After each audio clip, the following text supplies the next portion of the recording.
able to do, not what he campaigns on. You pointed out earlier, having been elected as senator from a purple state, that's full of not just conservatives, but some liberals and some moderates.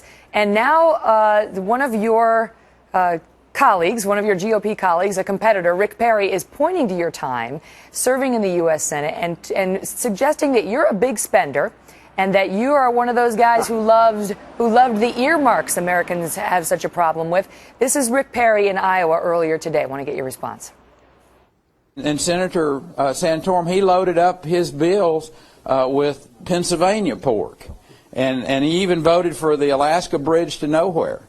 He said in 2009, and I quote, "I have a lot of earmarks. In fact, I'm very proud of all of my earmarks. I put them in my bills, and I will defend earmarks." Well, Senator Santorum, I'm going to give you that opportunity to defend your earmarks. Your response, sir. Yeah, I'll say the same thing that actually Congressman Paul said when Rick Perry went after him on his earmarks. If you look at the Constitution gives the power of the purse to the Congress, and the Congress is the one that's supposed to spend the money. And so the idea that earmarks is somehow against the Constitution or something that is illicit that the congressman can or shouldn't do is just simply factually incorrect. But people don't like them. American people don't like them.